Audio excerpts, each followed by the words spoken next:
ಸ್ವಲ್ಪ ದಯವಿಟ್ಟು ಕ್ಷಮೆ ಇರಲಿ, ನಾವೊಬ್ಬ ಕಲಾವಿದರನ್ನು ಬಿಟ್ಟಿದ್ವಿ. ಹಾಗಾಗಿ ಇವರು ಹನುಮೇಶ್ ಸಿಂಧನೂರು ಅಂತ ಹೇಳ್ಬಿಟ್ಟು ಇವರು ಚಿಕ್ಕಬೆಡಗಿ ಗ್ರಾಮದವರು. ಹನುಹಕ್ಕ ಅಂತ ನಿಮ್ಗೆ ಆಲ್ರೆಡಿ ಗೊತ್ತಿದೆ, ಸಮಾಜ ಸೇವಕಿ. ಹನುಹಕ್ಕ ಮತ್ತು ಇವರು ಒಂದೇ ಶಾಲೆಯಲ್ಲಿ ಕೂಡ ಓದಂತವ್ರು ಕೂಡ ಹೌದು. ಜೊತೆಗೇನೆ ಹಲವಾರು ಕಿರುಚಿತ್ರಗಳಲ್ಲಿ ಕೂಡ ಇವರು ಪಾತ್ರವನ್ನು ನಿಭಾಯಿಸಿದ್ದಾರೆ. ಅವರು ಕೂಡ ವೇದಿಕೆ ಮೂಲಕ ನಾವು ಸ್ವಾಗತವನ್ನು ಪಡೆದುಕೊಳ್ತಿದ್ವಿ. ಮತ್ತು ಮೈಲಪ್ಪ ಅವರು, ಕೆಂಚಪ್ಪ ಅವರು ದಯವಿಟ್ಟು ವೇದಿಕೆ ಮೇಲೆ ಬರಬೇಕು. ಸುರೇಶ್ ಕಿನ್ನಾಳ್ ಅವರು ಬರ್ರಿ, ಎಲ್ಲ ಬರಬೇಕು ನೀವೆಲ್ಲ. ನಾಳೆ ಬನ್ನಿ, ಮುಂದೆ ಬನ್ನಿ ಎಲ್ರು, ದಯವಿಟ್ಟು ತಾಯಂದ್ರೆ ಬರ್ರಿ, ಕೂತ್ಕೋರಿ ಈ ಕಡೆ. ನಮ್ಮ ಕಾರ್ಯಕ್ರಮ ಇದು, ಎಲ್ಲರ ಕಾರ್ಯಕ್ರಮ. ರಮೇಶ್ ಸರ್ ದಯವಿಟ್ಟು ಮೇಲೆ ಬನ್ನಿ ಸರ್, ಬನ್ನಿ.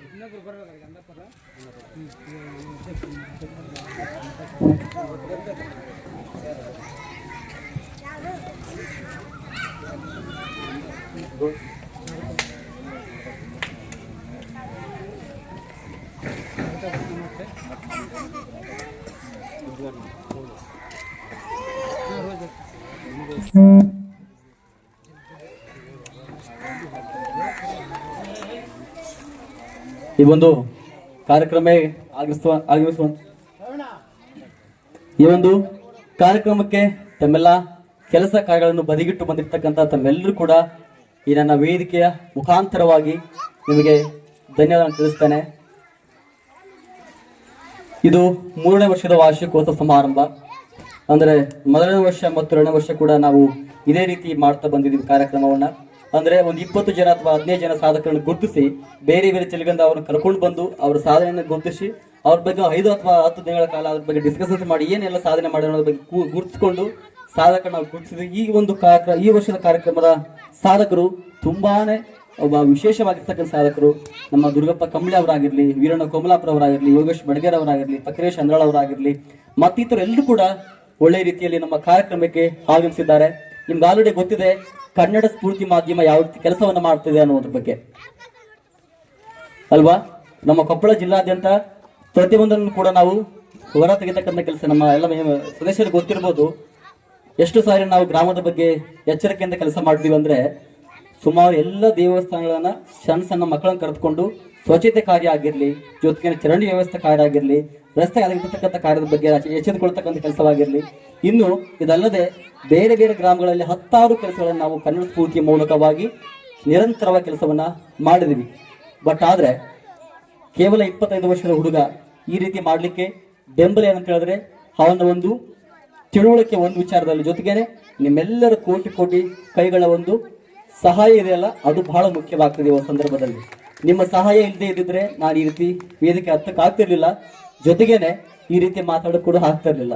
ಹಾಗಾಗಿ ಬಂದಿರ್ತಕ್ಕಂಥ ತಮಗೆಲ್ರಿಗೂ ಮತ್ತೊಮ್ಮೆ ಮಗದೊಮ್ಮೆ ಈ ಕಾರ್ಯಕ್ರಮಕ್ಕೆ ಸ್ವಾಗತವನ್ನು ಕೋರ್ತೇನೆ.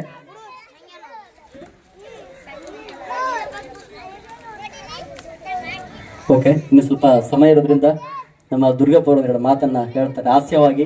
ದಯವಿಟ್ಟು ಹಂಗೆ ಒಂದು ಹಾಸ್ಯವನ್ನು ತೆಗೆದುಕೊಂಡು ಬನ್ನಿ.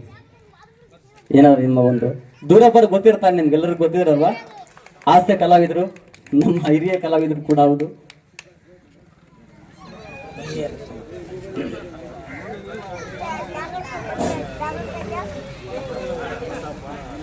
ಎಲ್ಲರಿಗೆ ನಮಸ್ಕಾರ.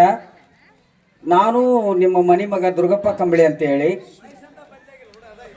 ಕನ್ನಡ ಸ್ಫೂರ್ತಿ ನ್ಯೂಸು 3ನೇ ಕಾರ್ಯಕ್ರಮ ನಮ್ಮ ಗೋಣಿ ಬಸಪ್ಪನವರು ನಡೆಸ್ಕೊಡ್ತಕ್ಕಂಥದ್ದು. ನಮಗೆ ಒಂದು ಕಾಲ್ ಫೋನ್ ಮಾಡಿ ಹೇಳಿದರು, ಆಯ್ತಣ್ಣ ಬರ್ತೀವಿ ಅಂತ ಅಂದ್ವಿ. ನಮಗೆ ಇಂಥ ವೇದಿಕೆ ಸಿಕ್ಕದ್ದು ನಮ್ಮ 7 ಜನ್ಮದ ಪುಣ್ಯ ಅನ್ಕೊಂತೀನಿ. ಯಾಕಂದ್ರೆ ಇಲ್ಲಿ ಬಂದಿರತಕ್ಕಂಥ ಪರಸೇವೆ ಮಾಡೋರು ಜಾಸ್ತಿ ಬಂದಿದ್ದಾರೆ. ನಾವೇನು ಸುಮ್ಮನೆ ಒಂದು ತಿಳಿದಷ್ಟು ಮನೆ ಬ್ಯಾಸರಾಗಿ ಹೋಗಿರ್ತೀವಿ ನಾವು ವಿಡಿಯೋ ಮಾಡ್ಬೇಕಾದ್ರೆ. ಹೆಣ್ಮಕ್ಳು ಈಗ ಸ್ವಲ್ಪ ಅತ್ತಗಿತ್ತ ಮಂದಿ ಕೂನ ಹಿಡಿಯೋದಕ್ಕೆ ಉಣ್ಣಕ್ಕೆ ಕೊಡಕತ್ತಾರೆ. ಮೊದ್ಲಾಗ ಸರಿಗೆ ಉಣ್ಣಕ್ಕೆ ಕೊಡಲಿಲ್ಲ. ಹಂಗಾಗಿ ಇದು ಏನಂದ್ರೆ ದೊಡ್ಡ ಶ್ರೀಮಂತರ ಆಗಕ್ಕೂ ಆಗಲ್ಲ, ಒಂದು ಗುರುತ ಹಿಡಿತಾರೆ ಅಷ್ಟೇ ಜನ.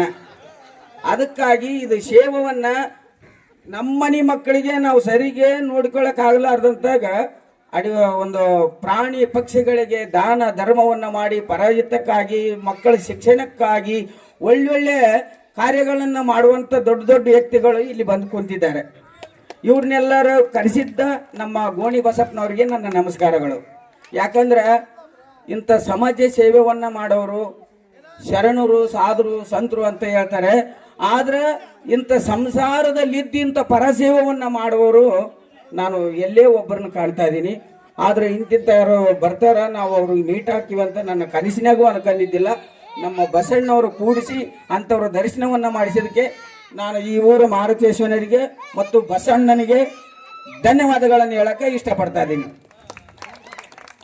ನಾವೇನು ಓದಿಲ್ಲ ಬರೆದಿಲ್ಲ, ಒಂದು 18 ವರ್ಷ ಕುರಿಗಳನ್ನ ಕಾಯ್ಕೊಂತ ಬಂದ್ವಿ. ಆಮ್ಯಾಗ ಕಮತ ಮಾಡ್ಬೇಕಂತ ಊರಾಗ ಬಂದಾಗ ನಮಗೆ ನಾಟಕದಾಗ ಒಂದು ಪಾತ್ರ ಕೇಳಿದ್ವಿ. ಇಲ್ಲ ನೀನು ಕುರಿ ಕಾದಿದ್ದಿ ಬ್ಯಾಡ ಅಂತ ಅಂದ್ರು. ನನಗೆ ಎಲ್ಲಿ ನಾಟಕ ಮಾಡ್ತಾರೆ ಅಲ್ಲಿ ಬೆಳ್ತನ ಆಗೋದಕ್ಕೆ ನಡ್ಕೊಂತ ಹೋಗಿ ನಮ್ಮ ಅಪ್ಪನ ಕೂಡ ಒಂದು 20 ರೂಪಾಯಿ ಇಸ್ಕೊಂಡು ನಾಟಕ ನೋಡೋ ಚಟ ಅಂತೂ ಅವಾಗೂ ಇತ್ತು. ಅವಾಗ ಭಜನೆ ಮಾಡೋರು ನೋಡಿ ಭಜನಾ ಮಾಡಿದ್ವಿ, ನಾಟಕ ಮಾಡೋರು ನೋಡಿ ನಾಟಕ ಮಾಡಿದ್ವಿ, ಬೀದಿ ನಾಟಕ ಮಾಡಕ್ಕೆ ಅವಕಾಶ ಕೇಳಿಕೊಂಡು ಅಲ್ಲಿ ಹೋಗಿ ಸ್ವಲ್ಪ ಸೇವವನ್ನು ಮಾಡಿದ್ವಿ. ಅದ್ರಾಗ ಮತ್ತೆ ಇದು ಬೆಂಗಳೂರವರೊಬ್ರು ನಮ್ಗೆ ಇವತ್ತು ಅವ್ರನ್ನ ನೆನೆಸೊಳ್ಳೇಬೇಕು. ಶೂಟಿಂಗ್ ಮಾಡಕ್ಕಂತ ನಮ್ಮ ಗ್ರಾಮಕ್ಕೆ ಬಂದಿದ್ರು ರವಿ ಸಾರು ಭಾಗ್ಯ ಮೇಡಮ್ ಅಂತ ಹೇಳಿ. ಅವರು ಇಲ್ಲಿ ನಾಟಕದ ಕಲಾವಿದರು ಬೇಕಾಗ್ಯಾರ ಅಂತ ಹೇಳಿ ಒಂದು ಆಡಿಷನ್ ಇಟ್ಕೊಂಡು ನಮ್ಮನ್ನು ಕರೆಸಿದ್ರು. ನಾವು ಆಡಿಷನ್ ಕೊಟ್ವಿ, ಅದರ ಪಾಸ್ ಆಯ್ತು. ನಮ್ಮನ್ನು ಕರ್ಕೊಂಡು ಒಂದು ಸಿನಿಮಾದಾಗ ಪಾತ್ರವನ್ನು ಕೊಟ್ಟಿದ್ರು.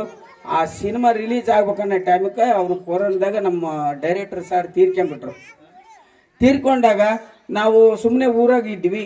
ಆಮ್ಯಾಗ ನಮ್ಮ ಕೊಂಬ್ಳಿ ಸುರೇಶ್ ಸರ್ ಅಂತ ಒಂದು ಹೇಳಿ ಗಬ್ಬೂರವರು, ಅವರು ದೊಡ್ಡ ಸಾಹಿತ್ಯಗಾರ, ಅವರು ಒಂದು ಜಾನಕಿಯನ್ನ ಕಿರುಚಿತ್ರವನ್ನು ಬರೆದು ನೀನೇ ಮಾಡ್ಬೇಕಂತ ಹೇಳಿ ನಮ್ಮೂರ ರೇಣುಕಮ್ಮನ್ನ ನಮ್ಮನ್ನ ಕರೆಸಿ ಆ ಜಾನಕಿ ಸಿನಿಮಾ ಮಾಡಿಸಿದ್ರು. ನಮ್ಮ ಇಸುನಾಥ್ ಹಿರೇಗೌಡರು ಕೂಡ